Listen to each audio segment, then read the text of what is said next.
Après le rejet de la loi immigration, on reçoit le chef des Républicains, tout en humilité, en triomphe modeste. Éric Ciotti, bonsoir. Victoire! Je suis pas Éric Ciotti, je suis Éric le Conquérant, l'homme qui a fait couler le gouvernement, qui a laminé Darmanin, enterré-le en même temps. C'est historique ce qui s'est passé, Mamarino. Vous avez une légende devant vous. Ah, là, on sent bien votre modestie. Même si on connaît l'histoire, hein, ça va passer en commission mixte paritaire qui va valider le texte. Ah oui, mais ça c'est pas grave que la loi elle passe. C'est une bonne loi. On était pour nous chez les Républicains. Pardon, mais on a quand même un peu de mal à vous suivre. C'est la stratégie de notre guide céleste, notre maître à penser, Laurent Wauquiez. Il nous a dit, si on vote pour, on passe pour des cons. Si on vote contre, Darmanin passe pour un con. Le choix était vite fait. On comprend un peu mieux, effectivement.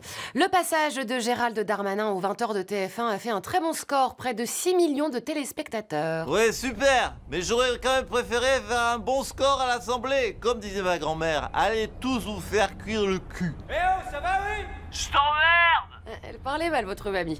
Alors, vous avez présenté votre démission au président qui l'a refusée. Ah bah j'ai eu du bol, hein, qui refuse. S'il avait accepté, j'aurais perdu ma place de rêve dans ce gouvernement idyllique de ministres brillants au milieu de cette assemblée formidable où il fait bon vivre. Ça aurait vraiment été ce qu'on appelle perdre un job de rêve. Oh chut, on veut dormir, hein? Rien à foutre. Alors, vous avez déclaré que le texte va continuer son chemin institutionnel. Ça veut dire quoi? Ça veut dire je vous emmerde tous, on ira quand même au bout. Ouais, comme avec les retraites, bande de cons. Enfin, comme disait ma grand-mère. Ferme ta gueule. Toi aussi. Elle parlait vraiment mal, hein, cette mamie. Comment a-t-on traité le rejet de la loi immigration sur CNews? Tout de suite, on retrouve Pascal Praud, regardez.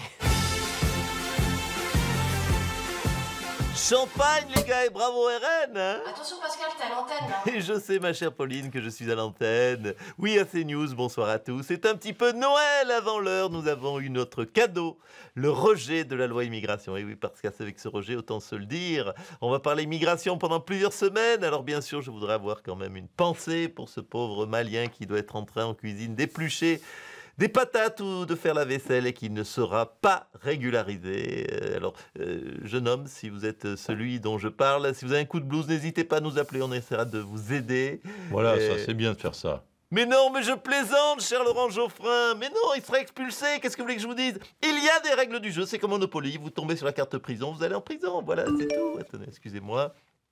Texto de Daniel Guichard dans mon camping-car. C'est ma bonne femme qui fait la vaisselle, pas un Malien. Eh bien, je vois que notre Daniel a su garder une vision saine de la femme.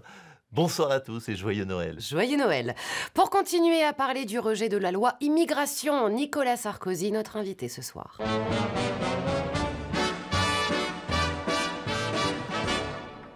Nicolas Sarkozy, bonsoir. Un mot déjà sur Gérald Darmanin, le désavoué. Bonsoir, merci de m'accueillir. De qui que vous voulez qu'on parle? De Darmanin. De qui que ça? Bah Gérald Darmanin. Que je connais pas. Darmanin, le ministre de l'Intérieur, il pensait que la loi immigration pouvait passer dans un trou de souris. Eh oui, mais pour passer dans un trou de souris, faut être une souris. Si t'es un chat, un tigre ou Darmanin, tu te manges le mur en pleine poire. Vous pensez que Gérald Darmanin a quand même un avenir présidentiel? C'est-à-dire la gauche le déteste, la droite le déteste, le centre l'aime pas trop, les femmes le haïssent, ça peut passer, mais dans un trou de fourmis. Ah, qu'est-ce que t'es drôle, Nico. Comment ça, je suis drôle, tu me prends pour un clown, c'est ça? Non. Toujours un peu susceptible. Emmanuel Macron, c'est un sacré camouflet pour le gouvernement, mais toutefois, vous écartez toute dissolution. Non mais elle est folle celle-ci. Mais vous avez vu les sondages, c'est Marine qui caracole en tête. Vous voulez vraiment un Premier ministre qui s'appelle Jordan? Ben alors allez-y, prenez votre carte au RN tant que vous y êtes. Ok, c'est le bordel en ce moment, mais je préfère le bordel au chaos. Ou la peste au choléra. Oui, Ouais. ou Sarkozy à Hollande. C'est bon, on a compris. Éric Ciotti, un commentaire? Non mais qu'est-ce qu'il raconte encore le Macron là? Et pourquoi ce serait pas les Républicains qui gagneraient en cas de dissolution? Hein? Éric le Conquérant, oui moi, Premier ministre. Bah, parce que dans les sondages, vous êtes à 7 et le RN à 38. Ah oui. Oui, 38 à 7, peut-être qu'on perd alors, oui. Pardon, je me suis laissé griser par cette victoire historique. Gérald Darmanin, Éric Ciotti a parlé de votre mépris insupportable. Eh bien, vous savez quoi? J'invite Éric Ciotti à poursuivre son chemin institutionnel. C'est-à-dire? qui aille se faire cuire le cucu. Presque plus vulgaire que sa grand-mère. Pascal Pro, le mot de la fin? Je vous laisse, je suis au dîner de Noël de CNews. Le menu, plateau de charcuterie, mignon de porc et bûche glacée au cochon. Oui, on a mis du ralouf partout pour être sûr qu'il n'y ait pas d'agents musulmans infiltrés dans nos locaux. Ça tourne à l'obsession. Monsieur Sarkozy, me dites pas que vous êtes encore en boucle sur cette histoire. Non, mais quand tu racontes et tout, je trouve que c'est Non, mais marrant. vas-y, continue. Dis que je suis un bouffon.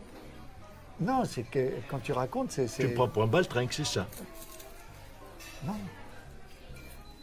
Il va flipper sa race.